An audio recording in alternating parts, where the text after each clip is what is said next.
My uterus has been tingling for about 3 months. I don't know. Okay, sorry about that. I put it in my email. I mean, you could do it with email. I had a PowerPoint in there. You ever have a good spring break? No. Okay. People don't say no. Okay, who went out of the country? How about that? Yay. Okay, we got one out of the country, out of state. Okay, I'll take that almost half. Who was in warm weather? Not enough. We got a tornado. It was warm, but it was like 120 miles per hour. What's the weather down here? We had a We have tornado. some very high gardens. So, okay. You didn't see the Norton Hospital garage collapse thing? Are you serious? Yeah. No, I missed it all. All right. Didn't really. A couple of housekeeping things. The attendance sheet is circulating. Sorry, some people's names still aren't on it. I don't know why. You really are in class. Second, I forgot to tell you last week that the personal jurisdiction assessments are in 275, that you can pick them up. And then third, one pattern that I saw and noticed that's really bothering me, so I just want to say it again out loud, that to determine personal jurisdiction, whether a state has authority or the power towards a non-resident defendant to come and defend themselves, is a two-step process. So first, again, it's a statutory analysis, which is does the law and statute apply. Second is a constitutional analysis. So a lot of you are shaking your head, yeah, we get it, but then when I read your assessments, I'm like, a lot of people say, oh, well, the long-arm statute applies, so there's personal jurisdiction. No, you need both. So it's not a or, it's and. So you need both the long-arm statute to apply and the one of those 5 or 6 paths to personal jurisdiction, meaning one of those have to work. General jurisdiction, specific jurisdiction, in rem, quasi in rem, and so on. So it's not a or, it's and. The other thing that was bugging me is a lot of you use 1391, which is a venue statute, to say that there's personal jurisdiction. And those are two totally separate things. So remember I've said like 100 times that I'm hoping it's now all starting to blend together. Because when I said in the first class, it doesn't really make sense. But now that we're moving to the semester, it should now starting to make sense. That to file a case in civil court, you need personal jurisdiction. So that's that two-step statutory and constitutional analysis. You need subject matter jurisdiction. Remember, it's federal question or diversity jurisdiction. You need venue. Venue, remember, just telling you where within the state of Kentucky, which state within Kentucky, which court within Kentucky you can file a case. Eastern District, Western District. So for the people that said, oh, there's personal jurisdiction under 1391, you'll find the venue statute properly, but that doesn't mean personal jurisdiction. That just tells you where within that state, assuming that there is personal jurisdiction and subject matter jurisdiction and they were served properly. Venue just tells you where within the state of Kentucky you can file a case. Any questions about that? It's really like driving me bananas. I want you to understand it because it's on the bar. And they'll test you on those 5 things. They do it every year.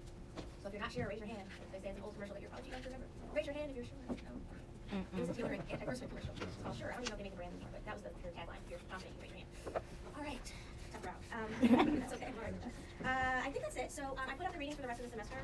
So there's no question about, thank you for your email. So there's no question about what you're reading and when and what's left.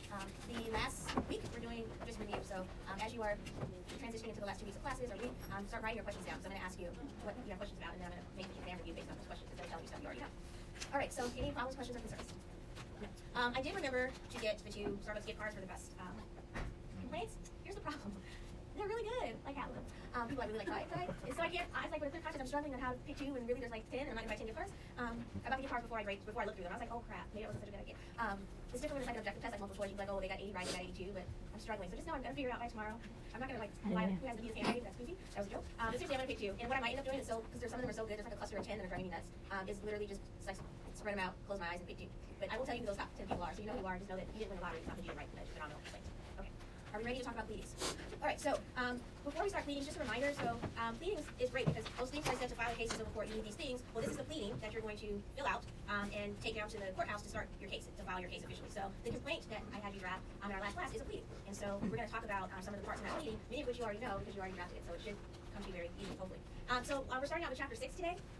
With a discussion of the history of pleadings. Historically, there's been a distinction between courts of law. They're not been great lawyers, I care what you know about the modern law, but anyway, there's been a distinction between courts of law and courts of equity. There used to be a dual court system, and essentially American courts at some point stopped having these dual court systems and just combined them into one. And so, additionally, I wanted to highlight from the readings that modern procedure rules have essentially abandoned the notion of trial by ambush. A lot of times in television, they'll sensationalize the courtroom process with those aha moments where they say, "Isn't it true, Mr. Johnson, that you were really at such and such house?" That doesn't happen anymore because of modern pleading rules. Because everyone, by the time you get to the trial stage, whatever evidence you have against the other side, you've already exchanged that with them through the discovery process, so there's no aha surprise moment. It's very rare.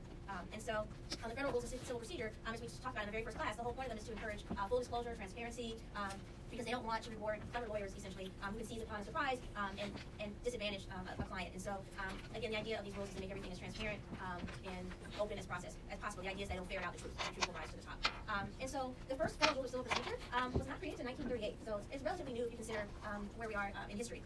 And so the first rule, Rule 1, which again I'm not going to test you on this, but basically the first rule provides that with the exception of a few cases, such as bankruptcy and admiralty law, that the federal rules of civil procedure apply to all civil actions in federal courts. So that's the very first rule. And it just says, these rules apply to about all civil actions with a few exceptions, okay? Then they created a second rule, federal rule of civil procedure, that just said there's one form of action, a civil action. And you might have heard of that movie, it was really old, I forgot the guy who started it, but a civil action, that's where the title came from, there's one form of action, a civil action. And that's rule 2.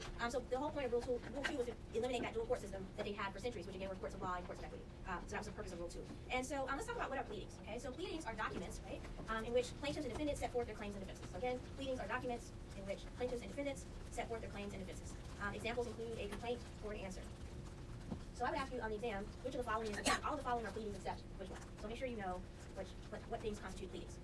Additionally, if you take a look at Rule 7, which I have behind me, it sets forth the types of pleadings that are allowed in federal court. I don't have the rules set out, but it tells you the types. These are basically variations of the complaint in the answer. Party complaint, answer to a counterclaim would be another example, answer to a cross claim. So they're just different variations of complaints and answers. So again, plaintiff files a complaint, right, which is the pleading in federal court. Defendant responds with an answer. No, I wasn't negligent because so-and-so happened for X, Y, and Z. So plaintiff files a complaint, defendant files the answer. If you look at Rule 10 in your free time, again, not grading on this, it gives just general guidance for pleadings. So when you're attorneys, I want you to know that you can go there. So it basically gives you the format of that sample complaint that I handed out. It tells you where to put the case number, where to put the plaintiff's information, the defendant's information, what order, where to put venue, statement of the claim, etc. So it might be helpful to look at that, but to be honest, when you get out of the law school walls, obviously all the law firms, even the sole practitioners, have sample complaints, and you just kind of plug in the information like we did, you move on. So it might be helpful to think of pleadings as the gatekeepers, right, to the judicial system. You have to get beyond the pleading stage to get to trial. The plaintiff has to allege a legitimate claim, essentially, or enter a complaint, or else the case will be dismissed without wasting any more of the court's time. So for these reasons, oftentimes pleadings are considered to be, again, the gatekeepers to the court systems to try to weed out or ferret out frivolous issues. You'll see in our readings for today and tomorrow some examples of that. So we're going to discuss some of the federal rules that apply to a plaintiff's complaint. The first one is going to be Rule 8A as an apple. Okay, so essentially 8A is important because it tells you one of the, I think, most important things you must include in a claim, right? So it tells us what the plaintiff must include in a complaint. Essentially there are 3 things that 8A says must be included, which I have listed behind me. A statement of the basis of the court's jurisdiction. Remember we said in our little drafting exercise, so-and-so has jurisdiction over the defendant, technion, whatever it's called, because there's diversity jurisdiction. Or in our example that we did in class, it was because there was federal question jurisdiction, because in our example from the last class, he was saying it was an age discrimination claim based on a federal statute, right? Second, a short plain statement of the claim showing that you're entitled to relief. And then lastly, what are you asking for in terms of damages and recovery, right? So what are you asking for in terms of damages and recovery? And even though I include these rules on PowerPoint slides, just a friendly reminder, they're all online. So you just Google Rule 8A, civil procedure, and those 3 things will come right up. So 7A or Rule 10, whatever it might be. I'm just plotting some people are handwriting all three. Yes. Is your exam multiple choice only? Yes, with the possibility of 5 short answer. That was off topic. Now you're going to create exam anxiety. Yes, sir. Is there anything that's not a complaint? Or sorry, is there anything other than complaint or response that is also included? Or is there going to be subcategories of that? Subcategories of those 2, based on Rule 10. Okay. Oh, sorry, I didn't see your hand. I missed it. I was looking at it. So just to clarify what he's asking, like filing something on a motion, that motion is not the same thing as pleading, it's a different category of pleading. Technically, a motion is a pleading for civil procedure 1. I don't think we do cover motions. Yeah, we do cover motions, but technically yes. So now she's going to make me renege and tell you about Civ Pro 2. For Civ Pro 1 purposes, it's just complaint and answer. Any document essentially that you file is going to be called a pleading. Okay. All right, so 8A1. This is pretty easy. Again, you just have to establish your subject matter jurisdiction, either through federal question or diversity jurisdiction. 8A3, the demand for relief sought, pretty easy too. You just are asking for what you want in exchange for whatever harm you feel has been done. And then 8A2, must contain a short and plain statement of the claim showing that the pleader is entitled to relief. The standard report in federal court is what they call notice pleading. Okay, and so basically it allows the complaint to be pretty general, meaning that statement of the claim portion. The main purpose is basically just to give the defendant notice of the relevant claims so they can prepare a reasonable defense. So it can be pretty broad, and then as you go through the litigation process, discovery, you can amend your complaint. But initially you can just say McDonald's was negligent in failing to maintain McDonald's was negligent for failing to maintain a clean food environment, did you have food poisoning, right? That's enough. But later on, you can expand that into more. They just need to know, oh, this is a lawsuit against, they're saying that we mishandled our food, we were negligent, and therefore, this is how we need to start our defense. So again, it's just a really broad statement. So what will happen is, sometimes people will fail to state a claim upon which relief can be granted, which is one of those motions you can have dismissed. It doesn't happen very often. So the point is, I don't know if we have time to cover a case like that, but essentially you can say, I don't really know what they're suing me for. And they failed to state a claim upon which relief can be granted, meaning they failed to adhere to 8A1. The short, I don't know what I'm supposed to defend myself from, because it's not really clear. So what happens if a plaintiff fails to fulfill those requirements of 8A2? It's called a 12B6 motion, okay? 12B6. I don't know if I did that on the slide. I did. So it's a 12B6 motion, and essentially what you would do is basically say that the complaint is lacking actually any of those 3 things, and the case would usually just be dismissed without prejudice, and the judge will say you need to go clarify this, refile the claim again. It's very rare. I don't know if I've ever heard a case where it's dismissed with prejudice. We're not trying to screw people over. We're just trying to make sure that a complaint is filed with enough information so the defendant knows what they're defending themselves of. What if a plaintiff fails to satisfy the requirement of 8A1, meaning to include subject matter jurisdiction in the complaint? Same thing, you're going to file a Rule 12B1, motion for lack of subject matter jurisdiction. Okay, lack of subject matter jurisdiction. So basically, the plaintiff can say, there's subject matter jurisdiction for the Eastern District of Kentucky to hear this case. We're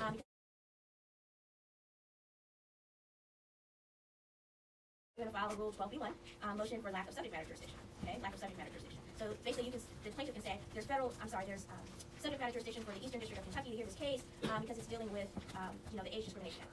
Well, as a defendant, I could say no. If you really look at their complaint, it's a defense. Their defense is based on the Age Discrimination Act, but their actual claim is based on a state law claim. Remember the Motley case? And so really, this case should be in state court and not federal court. They really don't have subject matter jurisdiction.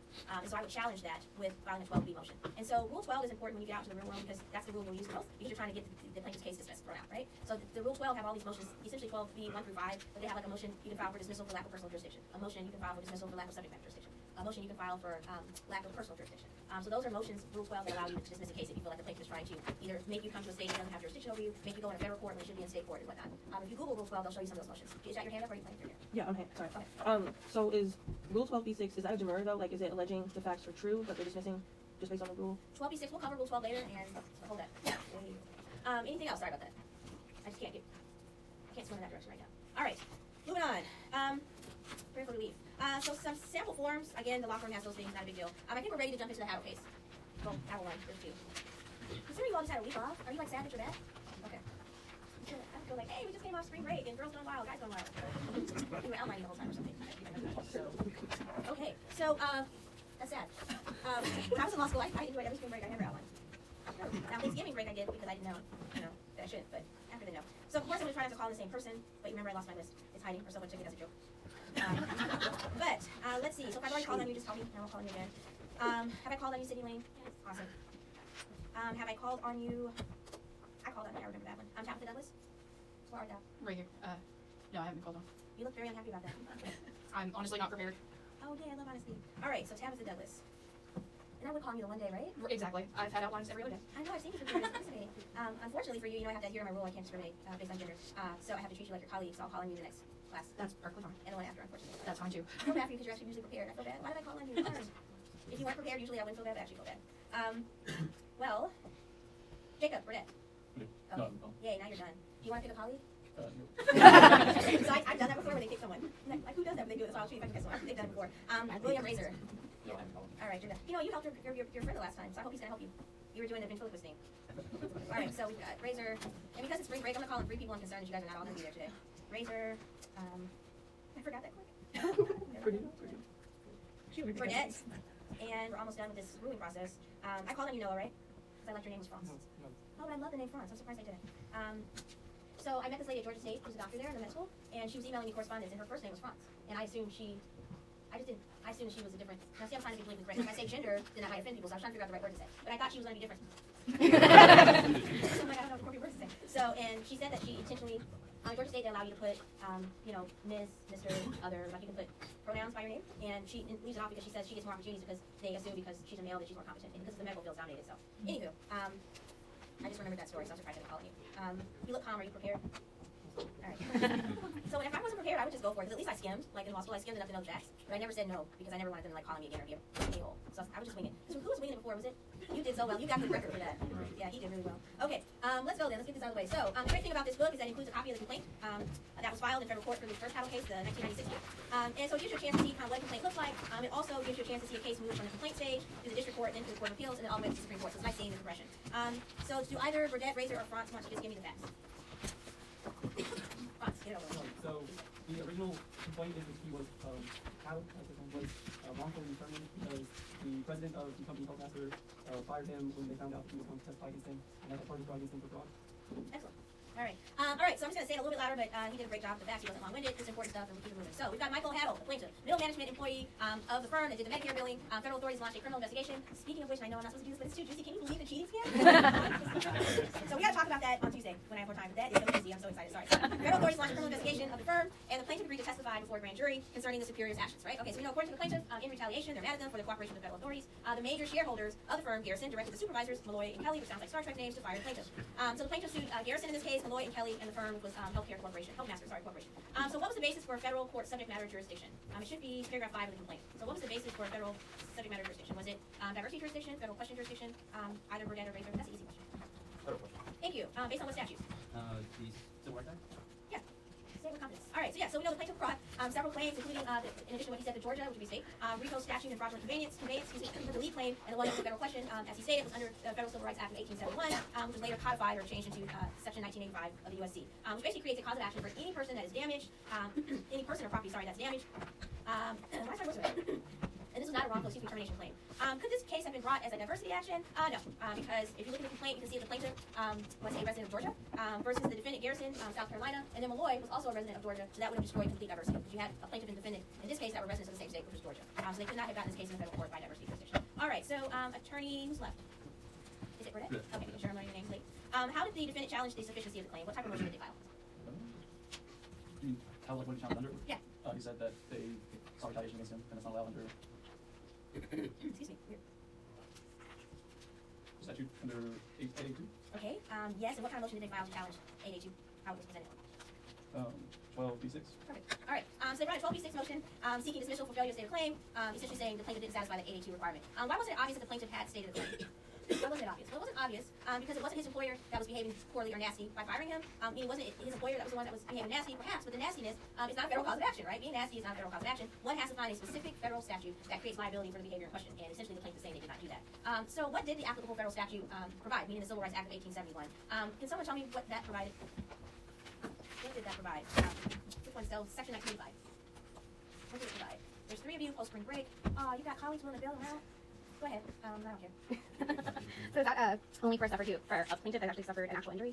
Yes, and what else? What is the purpose of Section 1985? What does it aim to do? What type of bad behavior is it trying to stop? Elizabeth? To keep third parties from interfering with employees testifying in federal proceedings. Yes. So the purpose of Section 1985 is just aimed at preventing conspiracies to intimidate a plaintiff from testifying at trial, and the conspiracy might injure the plaintiff, property, or person. So why, according to the defendant, didn't the allegations fit the statute? Why didn't it fit the statute? Attorney Razor, why didn't it fit the statute? There was a precedent in the 11th Circuit of the Brown case that said an at-will employment claim constitutes interest and so therefore he had no wrong. Let me ask you a question. So you did that answer so easily, just right? That's the response. Why did you volunteer when I just asked if you're prepared? Understand? Like nobody wants to show off when they're called on. Is that not like the look how smart I am? No. I always want to be like, I'm smart. You want me in your study group, but I don't want your outlines. No. All right. So in terms of why, according to the defendant, did the allegations fit the specific statute? Because the defendant's job under Georgia law was at will. As you know, at will employment means I can leave when I want, and you can tell me to leave when you choose to as the employer.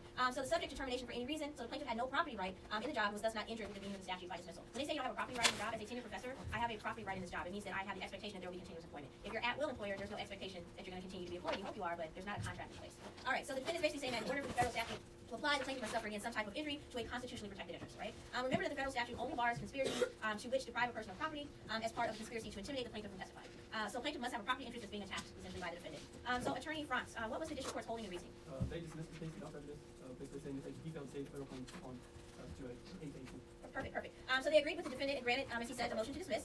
They looked at precedent, as Attorney Razor was alluding to, from the 11th Circuit. Cases interpreting the federal act and held that the Georgia law of employment barred any claim of property under the federal act because the plaintiff was employed at will. So this case also indicates that the district court declined to exercise supplemental jurisdiction over the plaintiff's state claim. Why was the dismissal of the state claim? Why was dismissal of the state claims appropriate? So supplemental jurisdiction, we're going to cover in Civ Pro 2, but since it's vaguely mentioned, I just want to say that essentially did we cover that already? I don't think we did. Oh, I covered. Oh, you know what it is? Who can remind me what it is? 1367.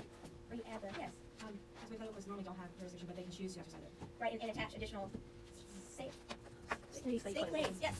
All right, so here, wow, did I teach that with removal? I think so. And you all actually remember what it is? So denial of the test? Okay.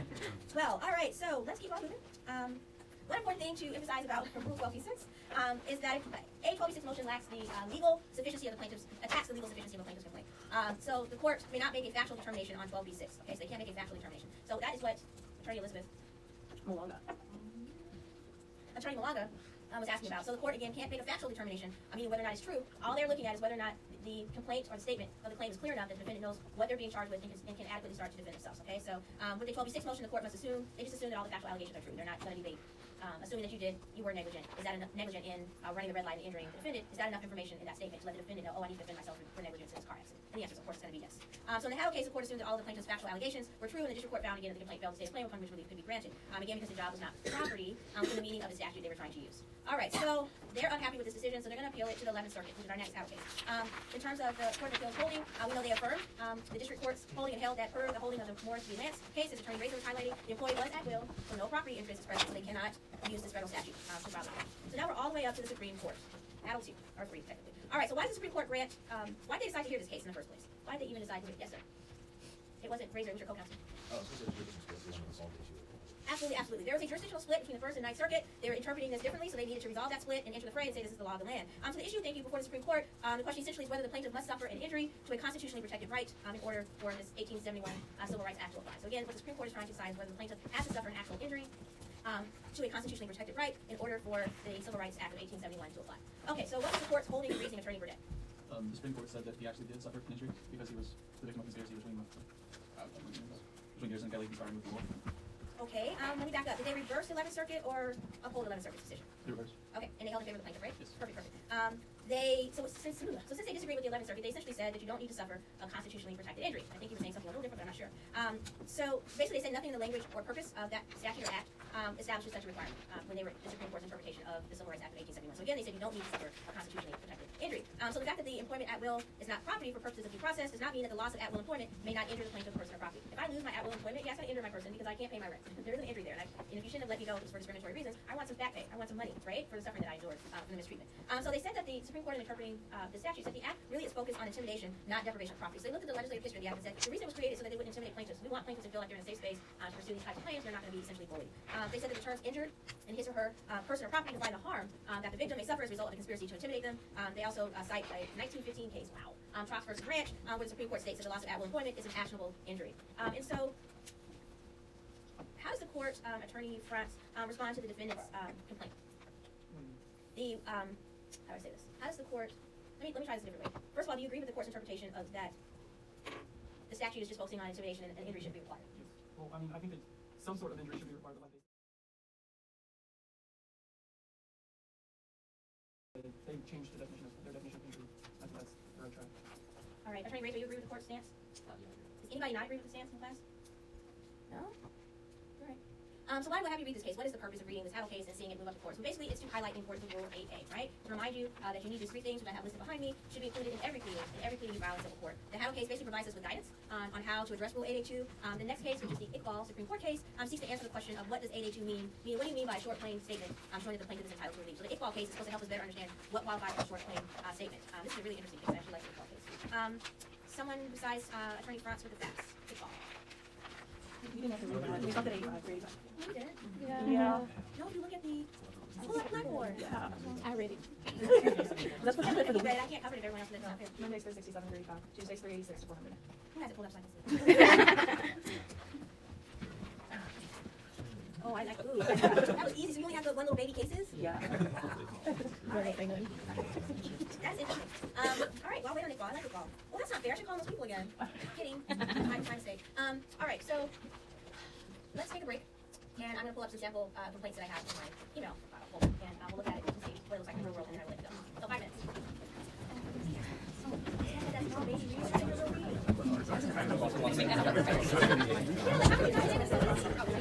Oh, yeah, no. Oh, actually, I'm my dad.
I know. So it was like there's no people on turning at this right, and it's not even just that wasn't actually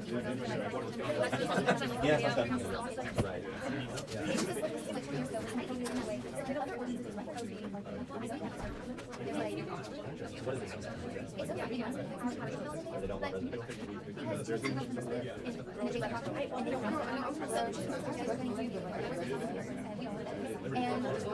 So and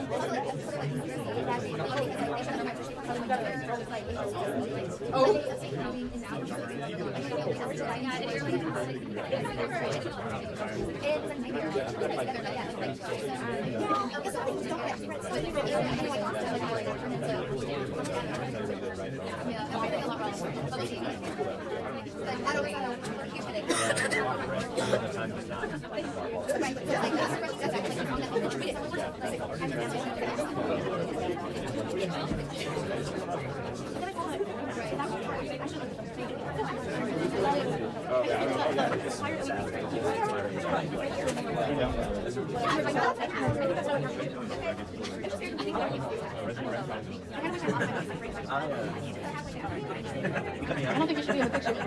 I was sending it to James. He got ready to beat you up. He's like, well, yeah. I'm like, you he ate it. I mean, you're like, everyone that looks right. That's okay for everybody. But,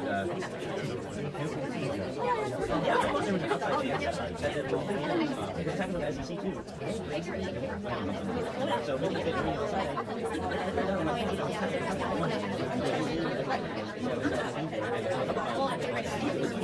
well, you know, obviously, number 1, 2, 3, 4,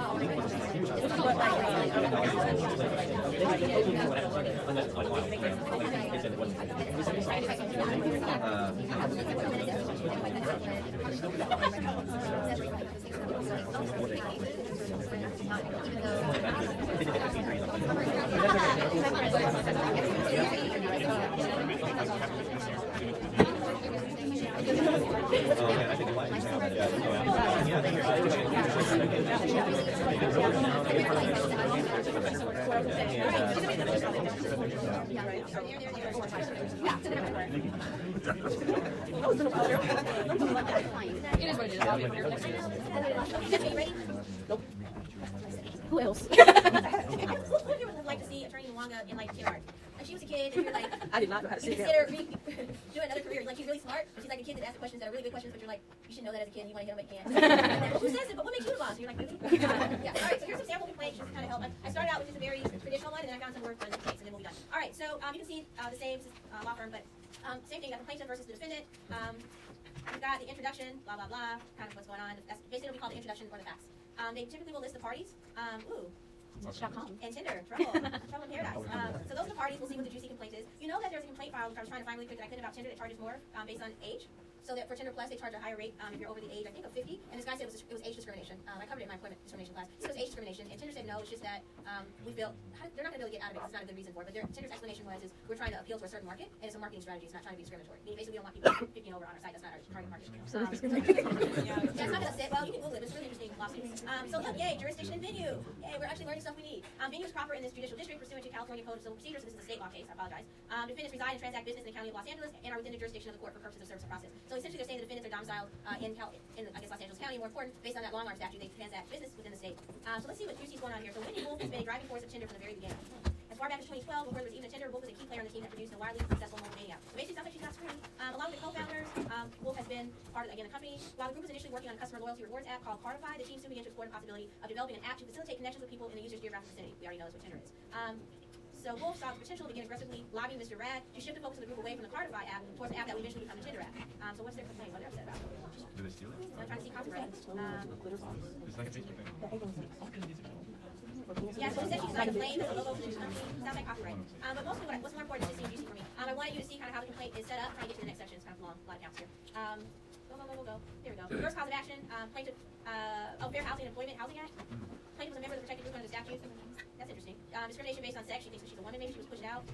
So what's important is that you can just see kind of how this is set up. And for state, someone asked me a question very important to emphasize. If you're filing a case, this class focuses on federal rules of civil procedure, federal courts. If you're filing a case in state court has their own statutes for subject matter jurisdiction, meaning their own set of requirements. So I had mentioned to the student, like a state court would say, oh, if it's a case, amount under 10,000, you have jurisdiction. Small claims court has jurisdiction over you, or family court. So the state, just know that whatever state you're in, if you're filing a state case, state courts, you only need to look up whatever particular statutes are. Here's another complaint here.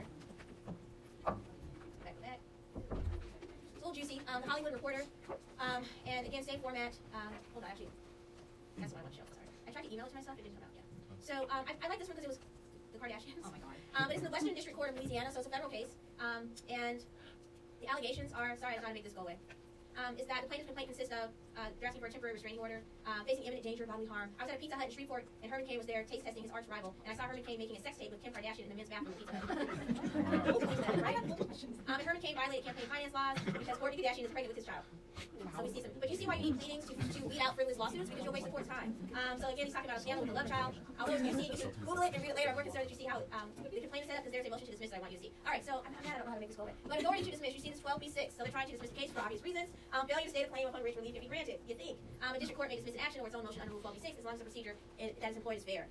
This procedure is fair because the reported recommendation provides plaintiff with sufficient notice and opportunity to respond to the possible dismissal of this case. And so, just let you see how it's formatted. Another one is a dismissal of complaint under 12b6 is appropriate if it fails to plead enough facts to state a claim upon relief that is plausible on its face. So look at that. They are citing the Ashcroft case that we're going to cover tomorrow. So you see how important this case is. So every time, typically when you file a complaint, there are certain cases that again are already in your form or your, I don't know what you call it. If you have a sample pleading at the law firm, if you just kind of go in your internal system, I need a pleading for civil case, federal court, it comes up. But you can see how important this is. So in Ashcroft tomorrow, we're going to talk about, they changed the law. So it used to be whether or not the claim was possible, and they changed it to is it plausible. There's a difference between plausibility and possibility. Sure, it's possible that they're aliens, but is it likely that they saw an alien? Is it plausible? So just that little shift that the Supreme Court did in Ashcroft versus the Ashcroft case versus Iqbal made a huge impact, and we'll talk about that yesterday in terms of what types of cases now are being dismissed. It actually increased the number of cases that cannot get past the pleading stage and move throughout the court system. So it created a stronger gatekeeping mechanism with this Ashcroft case. And so, but you can see how, again, I just want you to see how it's worded. Rule 12b6, again, for dismissals. And then I had another one I want to pull up very briefly.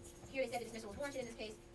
Look, plaintiff's allegations are either delusional or a poor attempt at entertaining himself by filing a frivolous lawsuit. Yeah, so that's the whole point of the pleadings. This is a great example of why we have pleadings. Because otherwise, without this, you would waste the court time. Just imagine how many people would file cases against Kim Kardashian just trying to get her and a lawyer in court. Talking about really a sex tape in a Pizza Hut bathroom. He's delusional and a love child. But you see the point. So it's just a gatekeeping mechanism. And then lastly, sweet little Miley Cyrus. I wanted to ask you, this is a lawsuit, a copyright lawsuit, saying that listening to the Jamaican song We Can't Stop, she's accused of copying that. And so saying that basically the Jamaican composer saying she took parts of the song without permission. The suit was filed in federal court in New York.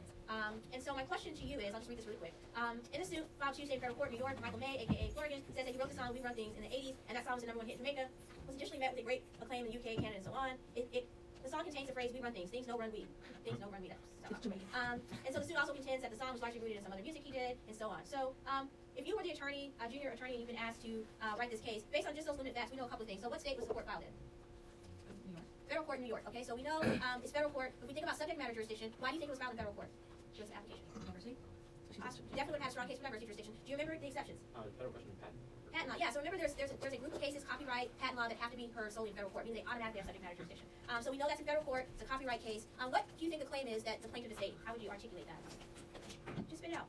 The defendant, Miley Cyrus, did what? Somebody say?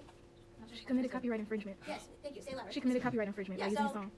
again, the statement based on Rule 82 just has to be plain enough to where you know what the charge is. So the defendant, Miley Cyrus, violated copyright statute 2956, section 4, by using music from the song We Run Things on her new song in violation of this act without authorization. And then in terms of the next thing is going to be what claim or relief you're asking for. But typically they're asking for money, right? We want X number of dollars. We want the royalties that came from this particular song, any album sales, profits from album sales or song sales, singles. So that's the amount of relief you would ask. But you can see how this all works, right?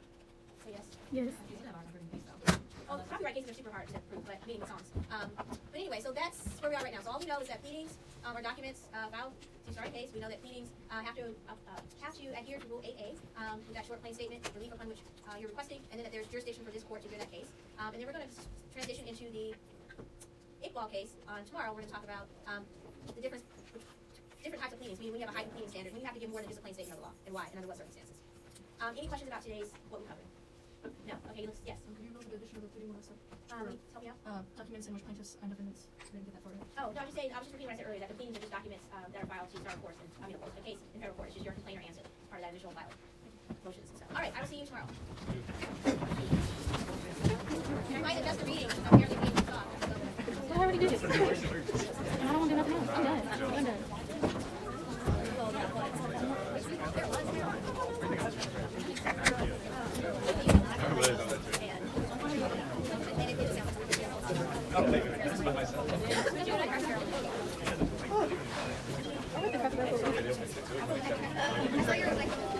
No, it's fine. Hey, Leanna, DP on the I don't follow me on Snapchat.